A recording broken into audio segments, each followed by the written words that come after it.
The mentorship organization, the Girls Lounge, partnered with LA street artists to create the mural right behind me, which encourages girls to always put love first, live confidently, and never, ever give up. Here in Southeast Washington, D.C., Black Lives Matter DMV meets weekly for Black Joy Sunday, a time for members of the Black community to come together and heal from the struggle and injustices that they have faced. There were 439 cases of synthetic marijuana overdoses in the district in June alone, with over 20% of those cases coming right here to Howard University Hospital.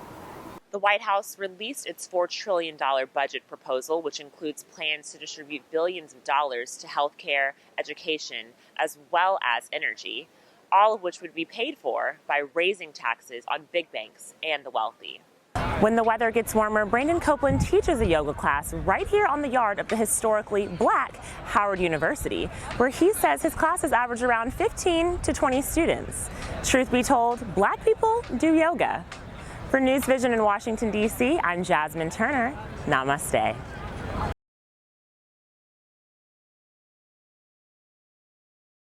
Girls who are just as smart and hardworking as we are aren't getting the opportunities that we sometimes take for granted.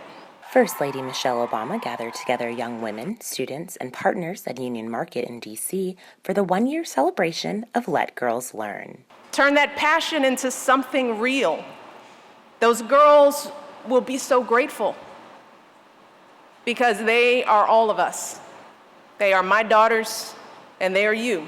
The initiative, which focuses on providing opportunities to the 62 million girls around the world who are not in school, has now partnered with several supporters such as the Peace Corps and Johnson & Johnson to reduce the barriers young girls face and empower them. The mentorship organization, the Girls Lounge, partnered with LA street artists to create the mural right behind me, which encourages girls to always put love first, live confidently, and never, ever give up.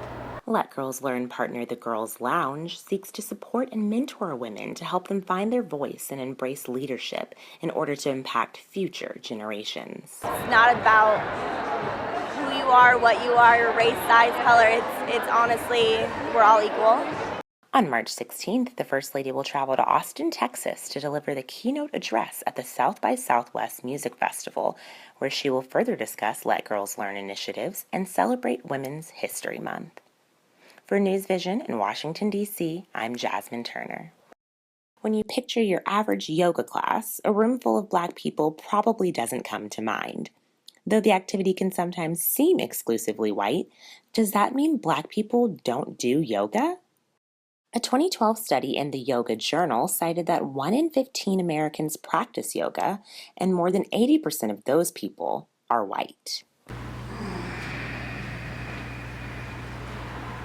D.C. yogi Brandon Copeland is hoping to change the stigmas around Black people in the practice of yoga. Say in 95% of the classes that I've been in, I'm probably one of 2 people of color maybe, but generally not Black, generally not men. So I can see why somebody would say. Copeland shared that though he believes disenfranchisement has played a role in African Americans practicing yoga, he doesn't believe it's the main reason. We don't see it as a tool to learn how to deal with stress. We see it as something you do because you are not stressed. That I'm trying to show people that, yoga is for them. New to yoga and enrolled in school, Nia Farmer does work-study hours in exchange for classes. So if you think yoga is too expensive, that's definitely not true. A lot of studios in DC do offer options for students and, different plans that you can have, payment plans, to allow you to do it. When the weather gets warmer, Brandon Copeland teaches a yoga class right here on the yard of the historically Black Howard University, where he says his classes average around 15 to 20 students. Truth be told, Black people do yoga. For News Vision in Washington, D.C., I'm Jasmine Turner. Namaste.